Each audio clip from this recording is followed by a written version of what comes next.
Bienvenidos de vuelta al canal. Esto es un nuevo video. Olvidé qué iba a decir. Vamos a hablar de todo lo que me he leído desde que renuncié a mi trabajo. Y esto es House of Retórica. ¡Ting! Habiéndonos puesto cómodes, vamos a hablar de la primera cosa que acabé este año. Y eso fue Things Fall Apart de Chino HB. Esta fue una relectura. La leí en un solo día. Me hizo muy feliz haber logrado concluir una cosa en un solo día. Sí, no es una historia muy larga, es una novela bastante breve en cuanto a su extensión. No roza apenas las 200 páginas. La leí por primera vez cuando estaba en mis 20, estaba en la universidad estudiando literatura. Y ahora justo es chistoso que volviendo a estar en este proceso de regresar a la academia, a regresar a estudiar, me reencuentro con esta novela y fue una experiencia bien bonita por un montón de razones. Releer Things Fall Apart a 10 años de distancia fue toda una revelación. No nada más es una novela que me destapó el bloqueo lector que traía, que solo me traía leyendo cómics y de una manera muy esporádica, sino también en su momento fue la novela que me abrió la puerta a las literaturas de África, que son muy diversas, que son muy variadas, que son muy complejas, y meterlas todas en el mismo saco pues es un poco injusto para todos, para los autores, para las historias que cuentan, para las identidades que les atraviesan, para las audiencias mismas. A la única a la que le conviene es a la industria podrida. Things Fall Apart está considerada como una de las novelas más importantes de la literatura nigeriana, de la literatura del continente africano, en inglés. Sí supuso un parteaguas para las comunidades afrodescendientes por ser uno de los primeros textos en inglés en ser publicados fuera del continente. Eso obviamente trajo mucha atención sobre la clase de historias que estos autores podrían contar, sobre HB mismo, un montón de cosas en las que no me voy a tener aquí porque eso es una conversación súper compleja y súper larga. Su recepción en su momento, pues de alguna manera reveló una serie de prejuicios que aún existen en torno a las literaturas afrodescendientes, a las literaturas africanas, a este tipo de historias, porque no sé ustedes, pero al menos gran parte de mi infancia la pasé con muy poca información sobre África, y la poca que había disponible estaba atravesada por una imagen muy violenta, por imágenes de precariedad, de infancias pasando hambre, que no digo que no exista la precariedad, ni la violencia, ni el hambre en África. No es el único lugar donde existe a final de cuentas.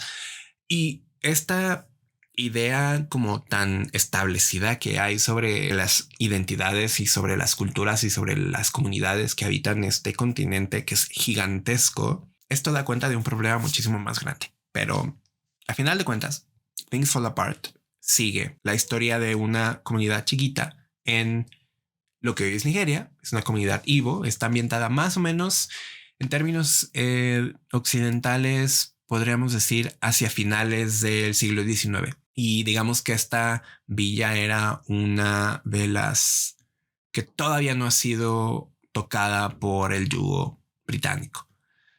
Y pues la historia un poco da cuenta más de la mitad de cómo es la cultura, cómo son sus tradiciones, cómo son los personajes.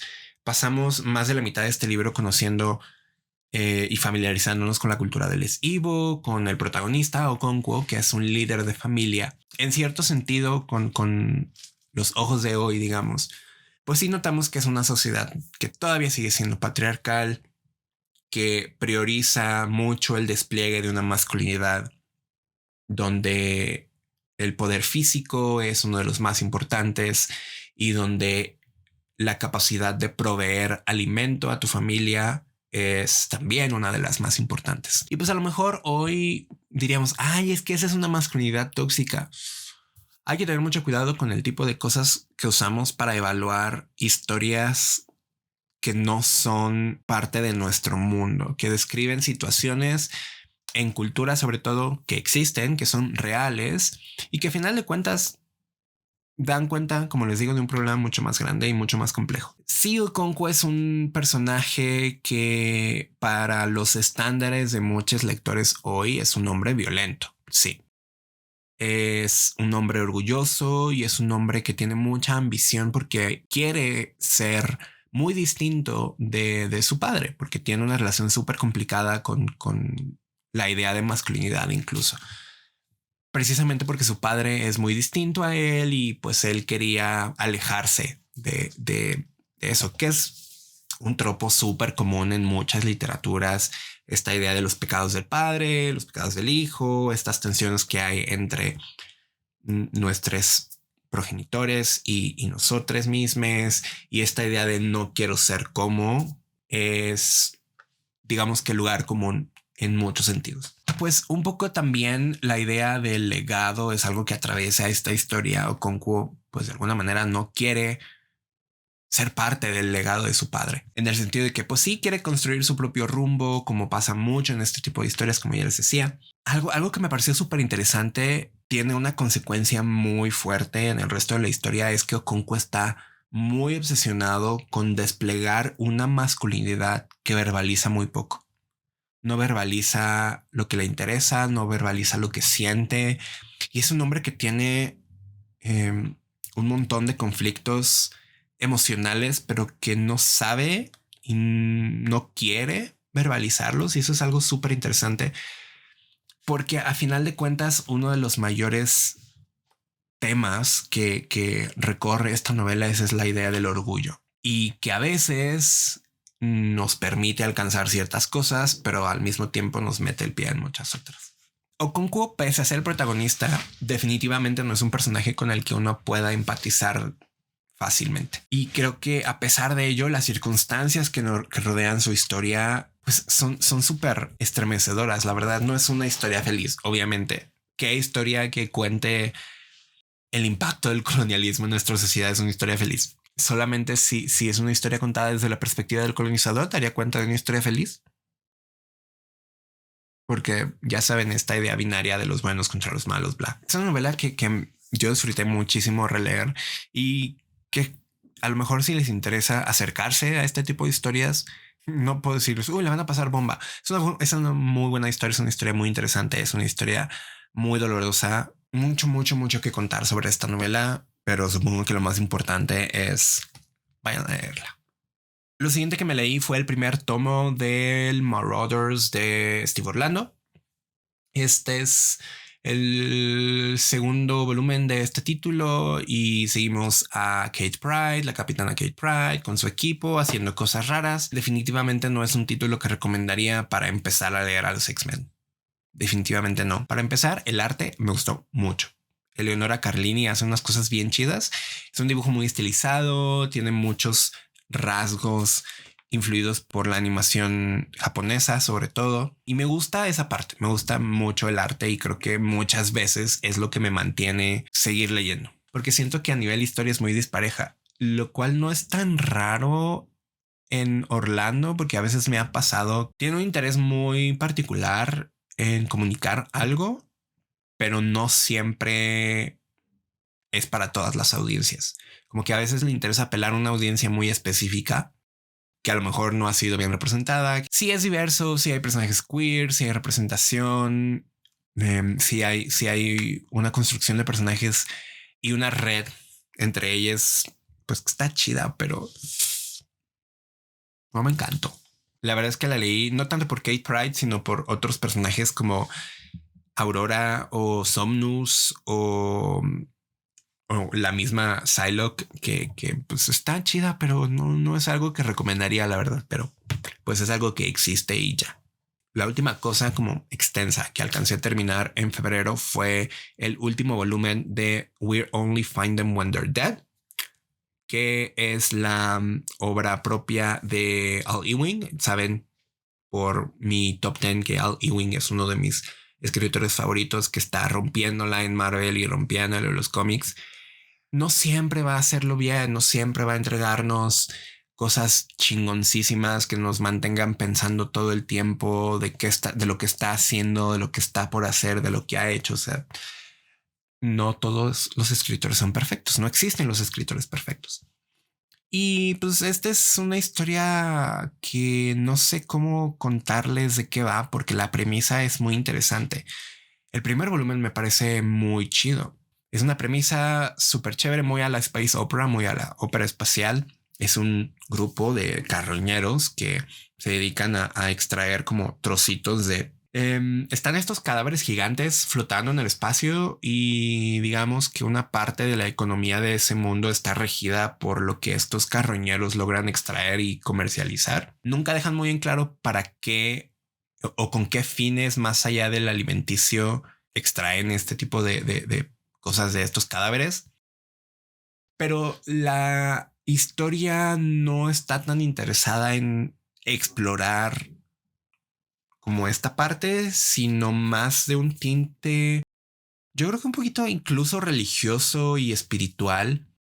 Y de hecho este último tomo me pareció que empieza muy bien. El segundo me pareció obscuro en el sentido de que no entendía muy bien qué estaba pasando.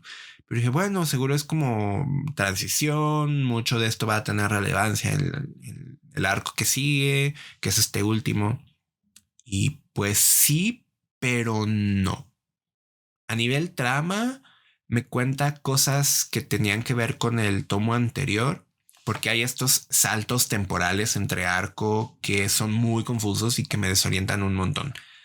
Y a final de cuentas, no entendí bien cuál era el punto de la historia. Si era una exploración en torno al cuerpo, en torno al alma, en torno a las tensiones políticas que nacen de las religiones. O sea, hay un montón de temas que sí son zona común de Al Ewing.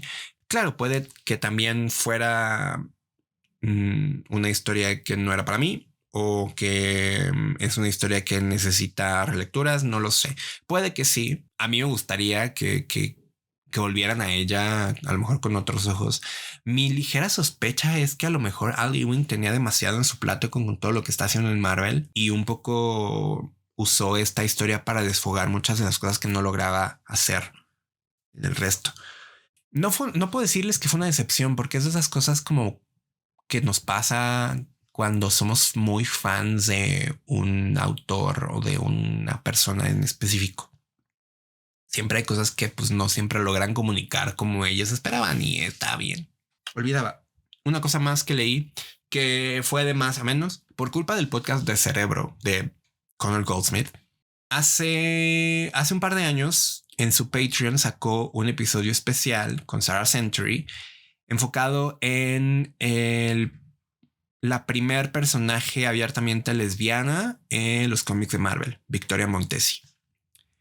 Y en este capítulo pues hacen como un poco su perfil y cuentan a grandes rasgos quién es el personaje, un poco las historias en las que ha aparecido y pues tuvo su serie propia en Darkhold from the Pages of the Book of Sins que quiero empezar a leer. Y pues el punto inicial donde aparecía Victoria Montesi era un crossover de Ghost Rider que se llama Spirits of Vengeance, Rise of the Midnight Suns. Estas son un crossover de 6 títulos. 3 de ellos son series que arrancan.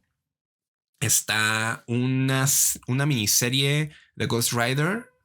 Está la serie regular de Ghost Rider y 3 series que no sabía que existían. Bueno, una de ellas es Darkhold, la otra es Morbius y la otra es Night Stalkers.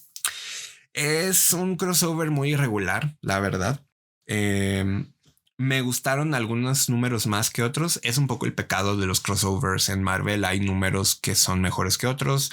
Hay escritores y artistas que comunican mejor lo que quieren contar.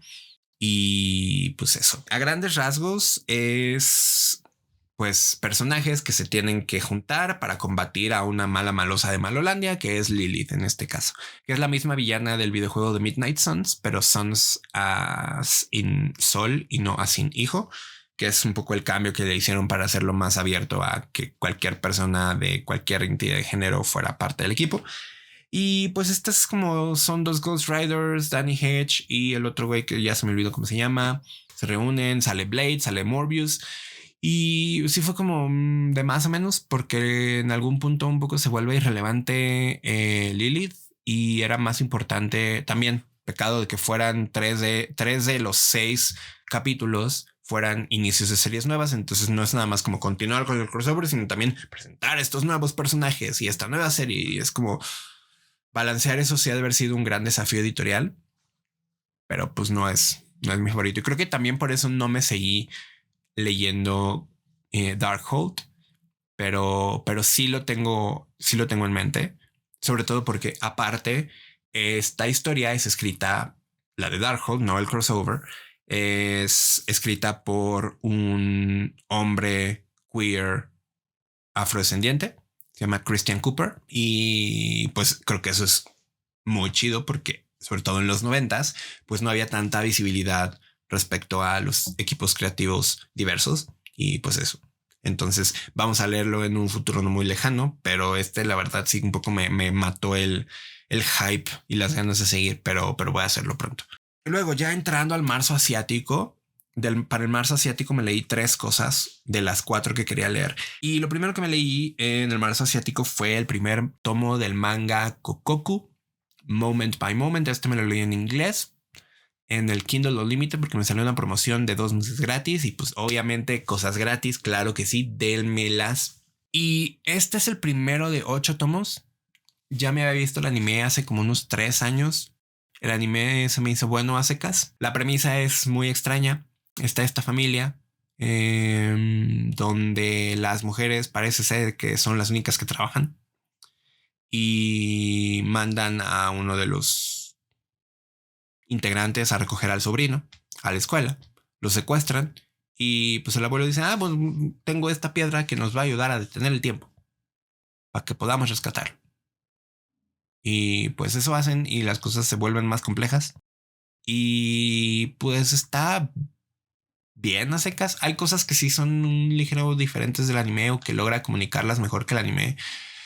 Pero no me encantó. No es algo que me interese seguir leyendo. Está chido el anime y pues si quieren ver como algo ciencia ficcional, con mucha trama, con una mitología compleja, pues está ahí, pero no es como la cosa más chida. Las mujeres son muy... estas personajes pues son un poco one hit wonder, como solo pueden hacer sí son personajes complejos en cierto sentido, pero a la luz del resto que son vatos y es como... Y luego la otra cosa que me leí, hasta ahora mi favorita de todas las cosas de toda la prosa que he leído este año, y es Untold Night and Day de Bai Swap. Esta es una autora sudcoreana. Mucho de esto ya lo había contado en el post que hice en Instagram. En resumidas cuentas, ya había empezado a leer esta novela el año pasado, me parece que en noviembre. La vi recomendada en el canal de Jane Campbell, que se los dejo aquí abajo. Si no lo han visto, es una poeta y escritora y reseña cosas bien chidas y lee cosas bien diversas. No es una novela fácil de explicar en muchos sentidos, pero esto es lo que tienen que saber que puede que les convenza de leerla. Es una novela muy corta, para empezar. Menos de 200 páginas. Es una novela muy corta, pero es una lectura a la que tienen que ceder. Es mi mejor recomendación. Si quieren tener como un viajezote raro, lean esto. La verdad es que no había entendido mucho la primera vez que intenté leerlo. No entendía bien qué estaba pasando y eso me confundió y me desesperó y la dejé. Y ahora este marzo asiático dije, vamos a darle otro chance. Y qué viajezote. En resumidas cuentas, cuando empieza la novela, seguimos a una chica que se llama Ayami.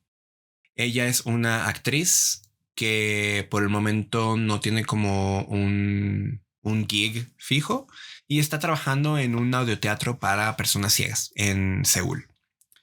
Este audioteatro pues es un recinto bastante chiquito y al parecer no es conocido por mucha gente, que está por cerrar. Están cortando fondos y están por cerrar y cuando empieza la historia es su último día. Entonces Ayami pues está enfrentándose con la realidad de quedarse sin chamba. Habla con su jefe le dice pues te escribo una carta de recomendación, no hay pedo. Al parecer Ayami también tiene una amiga que es poeta que se llama Jeoni y que da también clases de alemán. Y con quien tiene una relación como súper linda de pues ella ya es una persona mayor, allá es una persona muy joven y hay como una relación súper bonita entre las dos. Y de repente empiezan a pasar cosas extrañas. empieza como a un poco dislocarse la realidad que nos están comunicando. Empiezan a superponerse cosas. Empieza a anochecer también en la historia. Y esta historia tiene lugar durante toda noche y un día. Pero sobre todo, el grueso de la novela sucede durante la noche. Conforme, digamos, vas avanzando y se va haciendo más oscuro. Literal, se va haciendo más oscuro en la novela porque de alguna manera dejas de entender lo que está pasando porque empiezan a superponerse cosas. Ya no entiendes si lo que está pasando es un sueño, si está pasando realmente, porque también los personajes convergen y divergen.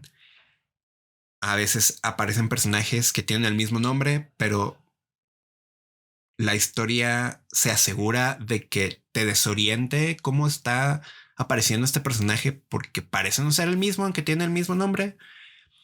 Y luego hay cambios de perspectiva. Entonces no es muy claro lo que está pasando. Y eso puede ser un gran turn off.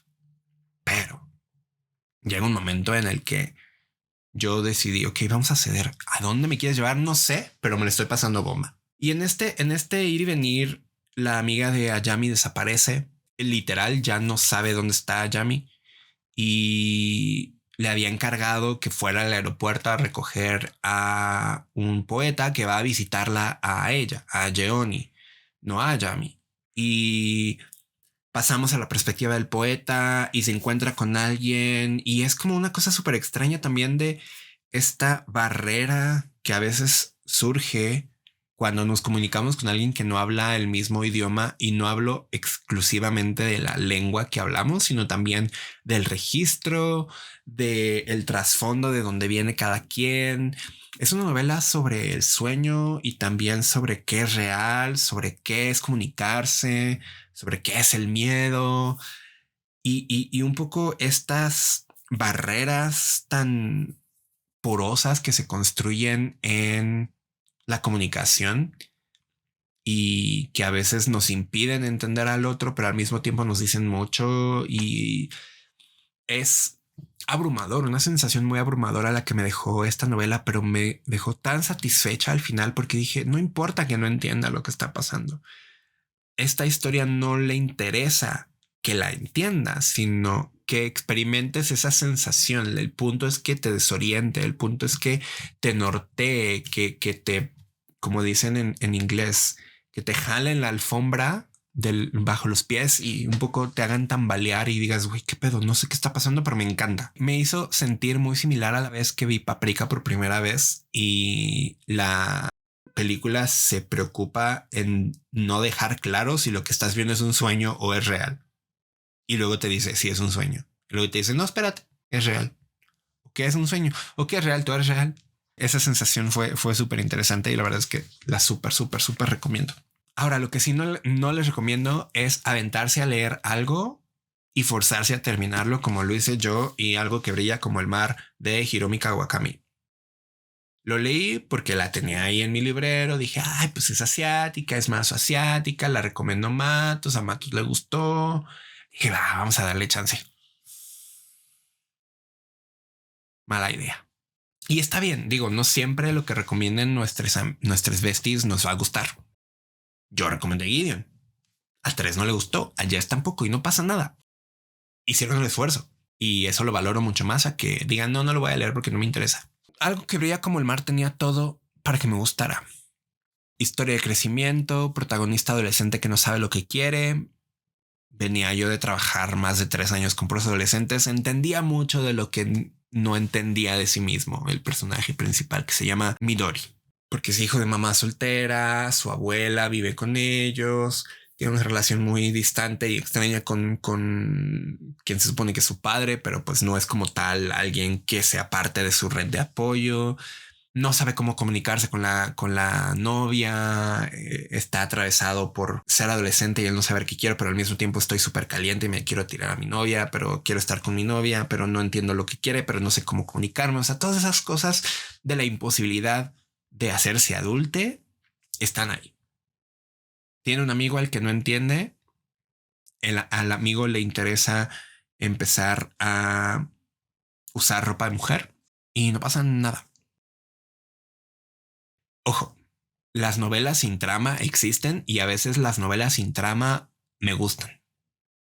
Podría yo decir que mucha parte de la trama de Untold Night and Day de Bai Sua es que no exista la trama. Que en el momento en el que tú intentes entender la trama, hay algo que te impida entenderlo. Entonces, eso no necesariamente significa que la historia sea mala. Tampoco es una cuestión de estilo. Tiene que ver más con el tratamiento de los temas. Que hay muchas cosas que tienen un montón de potencial para que siguiera explorando. Porque una de las cosas que me mantuvo leyendo fue el estilo. El estilo está súper chido. Es como muy costumbrista, muy introspectivo, muy íntimo. Pero hay un montón de cosas que puede hacer y no hace. No sé si era el punto de la historia que me frustrara con la incapacidad de Midori. Pero al final Midori sí hace cosas. Y las cosas que hace podrían ser interesantes. Pero es que algo sucedía que no me importaba. Sí, el personaje puede caernos gordo, pero no es la primera vez que leo algo donde el protagonista no es alguien con quien pueda empatizar o siquiera simpatizar. Creo que sobre todo lo que más me molestó es que fuera profundamente heteronormado. No hay en ningún momento una alusión a que Hamada, el amigo de Midori que le interesa usar ropa más femenina, no hay nada que digamos, bueno, puede entenderse como una exploración del género, no, it goes nowhere. No, absolutamente a ningún lado. Y a lo mejor dirán ustedes que ya la leyeron y que les gustó. Es que no la entendiste. Pues no, y por eso no me gustó. Así que no sé qué voy a hacer con el libro. Probablemente lo ponga a trueque, probablemente lo regale, probablemente no sé. No tengo idea qué voy a hacer con él. No lo sé. Sí fue una decepción, pero está bien. Está bien decepcionarse. Y me forcé a acabarla, la verdad. Había momentos en los que dije, ya no voy a leer esto, ya no. Pero quería darle, creo que tenía esperanza de que pasara algo interesante con Hamada. Y no pasó. O con Midori. Y no pasó. Lo ven por acá, pero como me dejó con un tan mal sabor de boca, dije necesito volver a algo que me haga feliz, algo que ya conozca y releímos todo Heartstopper en un día, porque why not? Porque necesitábamos algo que nos hiciera feliz, algo que nos hiciera llorar, algo que nos hiciera sentir cositas y controlar lo que estábamos leyendo. Y pues sabía que era zona segura, entonces le releímos Heartstopper. No hay nada que no haya dicho ya, no hay nada que no se haya dicho ya.